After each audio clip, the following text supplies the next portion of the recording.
FrightFest Television here. Chained is on solely because of me. I mean, I loved this film when I saw it. I championed it. I told the other three, I told Ian, Paul and Greg, they had to see it in Cannes. I forced them through the door. I absolutely adore this movie. It is my favourite film that we're showing at FrightFest this year, and I'm absolutely delighted that we have Jennifer Lynch, the director, here. I love this film so much. And I really love you. But I mean, was it a difficult film to come across? I mean, I've read that you sort of like resisted directing it. It was, well, I mean, and to clarify, I was sent a script called Chained, written by Damien O'Donnell, that had, you know, a fantastic premise of, you know, a taxi cab serial killer who abducts a mother and son and ends up keeping the boy after killing the mother. I won't go into the rest of the story. But outside of that, it was incredibly violent and gratuitous, and that did not interest me. And I said to the producers who had invited me to read the script and come in and meet them, you know, I just don't understand why you thought of me for this. I think there are incredible directors out there who can do what I would sort of call torture porn, and I'm just not one of them. But they said, what would you do? And I said, well, I'd do more of a character study on how monsters are made. And that's what fascinated me. And I love the idea of someone as ordinary as a taxi cab driver being that dangerous. And I love what can go wrong when people are trapped in certain situations and that whole father-son relationship that's sort of formed. So I kind of got hanky with the relationship in there. And then I was no longer resistant. I mean, I just didn't want to be killing people for no reason. I wanted to, you know... Did they tell you why they chose you in the end? Why did they actually come to you? They thought I did stuff like this. You know, it's weird as my father keeps telling me I do stuff like that too. You sure are in a lot of horror, Jenno.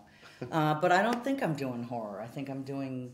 Well, it's because it was a surveillance. I mean, that had that sort of twist in it too. Yeah. And then going back to Boxing Helena, of course, I mean, did they see that as like a trajectory into I this? think they saw it, and you know, there's nothing wrong with horror. I celebrate horror, but I think that as far as the word horror, it tends to be less psychological than I consider the stuff I'm doing to be. So, but they obviously, for some reason, saw it, and you know, it isn't too rare that people can't see themselves very clearly, so maybe I just don't know myself. I mean, in the notes that I wrote for the programme, I actually called it your Henry Portrait of a Serial Killer. Do you like that or not? Charming guy. I love this.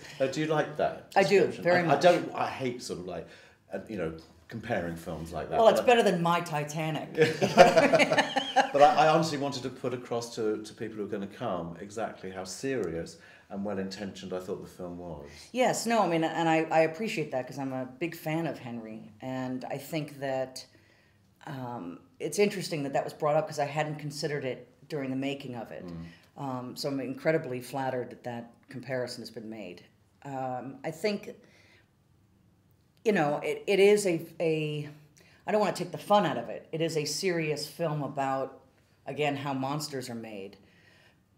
But it's also got its elements of humor and so on and so forth, and the humanity in it, which I think Henry had, you know.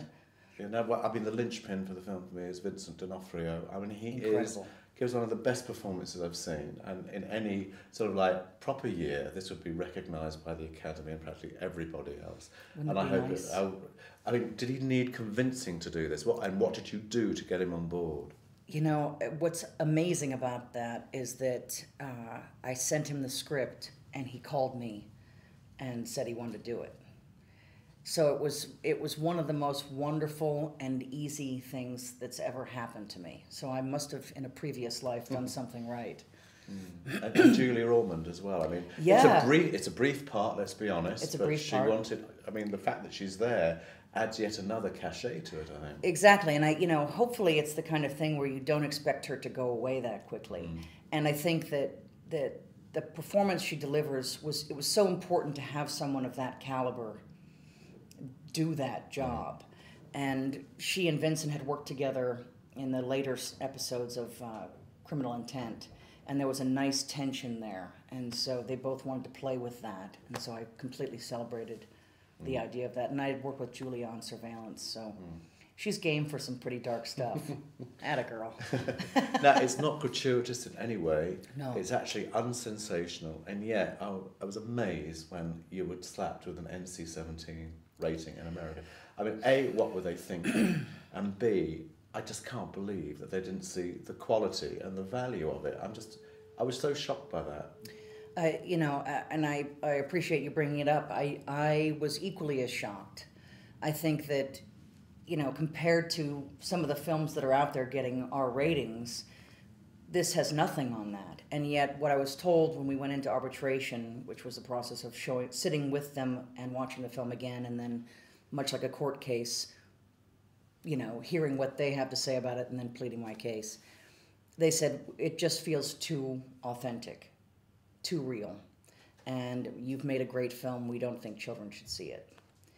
And my feeling about that is, well, I mean, essentially what I heard was if I had sexualized it or made it funny, people could have brought their kids.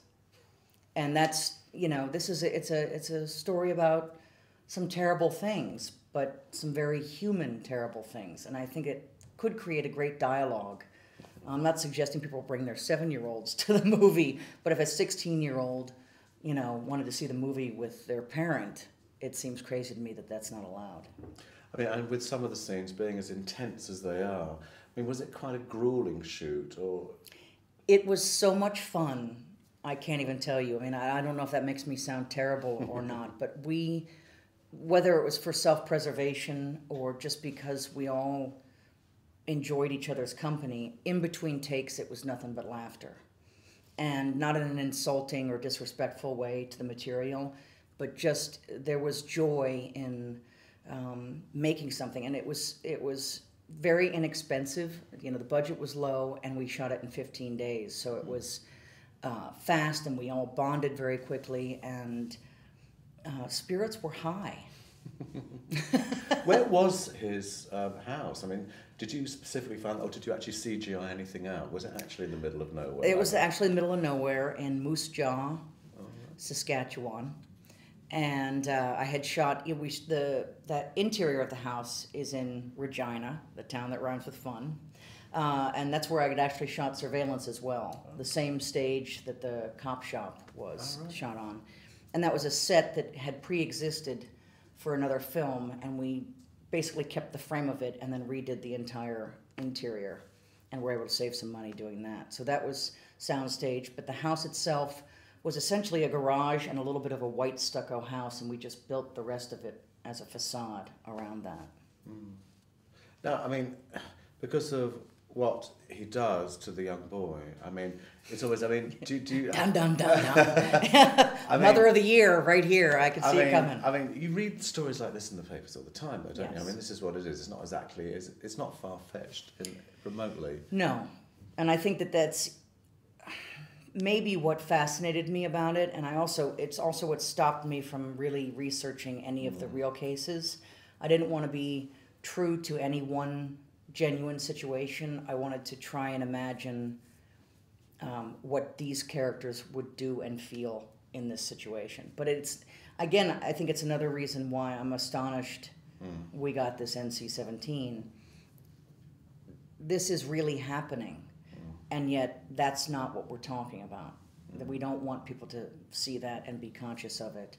And I was very careful not to make it this glorious situation. I'm not making a hero out of the killer, and I'm not making it cool, because it's not. But I think that had Brad Pitt played the killer, maybe I'd have gotten an R.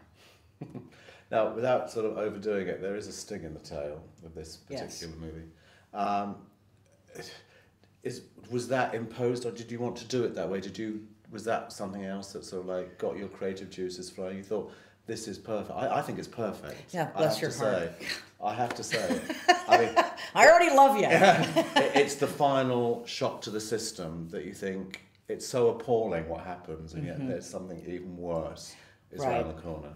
It was part of the original screenplay, along with a few other details that sort of fell away as the project developed. But I liked that.